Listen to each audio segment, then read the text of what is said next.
Terri Lynn Land stopped on her bus tour of Michigan to visit with Charlotte farmer John Forell and his family. This is where we bring it in, we process it.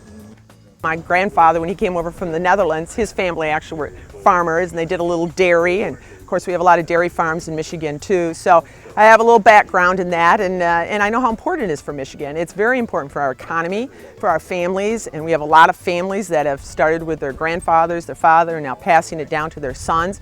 And so we need to protect that heritage that we have, that farm heritage here in Michigan. So I want to make sure that the EPA does not cause problems for farmers, but works together with farmers.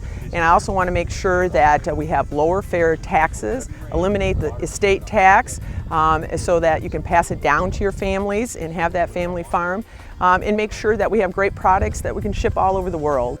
Ms. Land, running for the open U.S. Senate seat in Michigan, talked about Waters of the U.S. legislation and other issues facing farmers in Michigan. The EPA needs to be reined in. What has happened is they've gone beyond what they need to be regulating. The Waters of the USA would go to basically regulating a puddle. And in the past, it's been about navigable waters, where you take a boat down or a canoe or whatever. And this interferes with business. And we have rules and regulations in our great state of Michigan that work. And this would be a burden on businesses, not only farmers, but developers, home builders, anybody that's in a business where literally a puddle would be required to have the EPA come in and regulate it. And especially for cattlemen or for dairy farmers, they'd have to literally talk to the EPA just to move the herd across their own field. This doesn't work.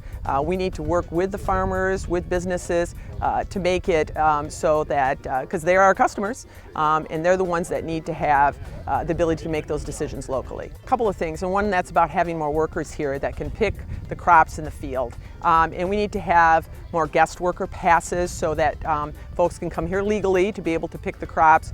We need more workers for that. We also need to make sure that we have free and fair trade so that we can take our product and sell it to the world, and make sure that those markets are open for our farmers here in Michigan. And then it's the roads. We take our product across the roads in Michigan. We need to make sure that we have roads that have no potholes in them, that work for our logistics companies in Michigan to take our product across the state and out of the state. So all of those things are very important, and we want to make sure we fight for all of those.